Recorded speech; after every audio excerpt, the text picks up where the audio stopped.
Hello all, welcome to Indian food lovers. ఈరోజు మన వీడియోలో మొక్కజొన్నలతో పకోడా ఎలా చేయాలో చూపించబోతున్నాను. చాలా టేస్టీగా ఉంటుంది.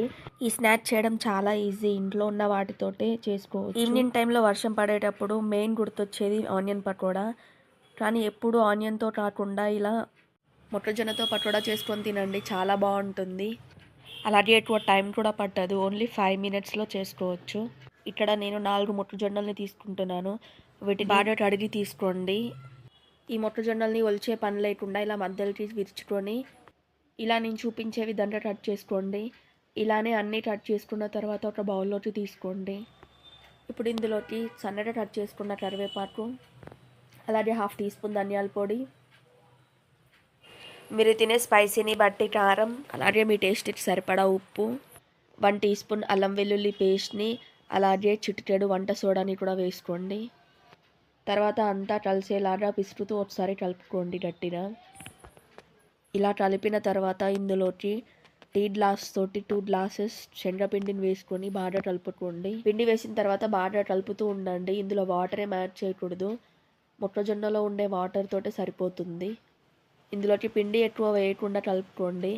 ఇలా నేను చూపించే కన్సిస్టెన్సీతో ఉంటే సరిపోతుంది. ఇలా కలిపిన తర్వాత పక్కన పెట్టేసి స్టవ్ పైన డీప్ ఫ్రైకి సరిపడా ఆయిల్ని పెట్టుకోండి. ఆయిల్ వేడైన తర్వాత మనం కలిపి పెట్టుకున్న మొక్కజొన్న పిండిని చేతిలోకి తీసుకొని ఇలా చిన్న చిన్నగా ముద్దలాగా వేసుకోండి. ముందు ఆయిల్ని హై ఫ్లేమ్లోనే వేడి చేసుకోండి. మనం పకోడా వేసేటప్పుడు మీడియం ఫ్లేమ్లో పెట్టుకొని వేసుకోండి. లేదు అంటే అన్నీ వేసేలోపు ముందు వేసినవి అన్నీ మాడిపోతాయి. ఇలా అన్నీ వేసిన తర్వాత బాగా ఫ్రై చేసుకోండి. పకోడా అనేది గోల్డెన్ బ్రౌన్ కలర్ వచ్చిన తర్వాత టిష్యూ ఉన్న ప్లేట్లోకి తీసుకోండి. ఇలా అన్నీ తీసిన తర్వాత మిగిలిన పిండితో కూడా పకోడా చేసుకొని తీసుకోండి. తర్వాత అదే ఆయిల్లోకి పచ్చిమిరపకాయలని ఫ్రై చేసుకోండి. పచ్చిమిరపకాయలు ఫ్రై అయిన తర్వాత తీసేసి అలాగే అందులోనే కరివేపాకును కూడా ఫ్రై చేసుకొని తీసుకోండి. అంతే అండి, మొక్కజొన్న పకోడా రెడీ అయిపోయింది. ఫ్రై చేసుకున్న పచ్చిమిర్చిని అలాగే కరివేపాకును పకోడా పైన వేసుకోండి. పకోడాతో పాటు మిరపకాయని కొరుక్కొని తింటే అస్సలు ఏమన్నా ఉంటుంది. మీరు ఈ కాంబినేషన్ అయితే అస్సలు మిస్ అవ్వద్దు. ఎప్పుడు పకోడా చేసుకున్నా మిరపకాయలని మాత్రం ఖచ్చితంగా వేయించుకోండి. ఒకసారి మీరు ఈ రెసిపీ తప్పకుండా ట్రై చేయండి, చాలా టేస్టీగా ఉంటుంది. అలాగే మీరు ట్రై చేసిన తర్వాత టేస్ట్ ఎలా వచ్చింది అనేది కమెంట్ చేయండి.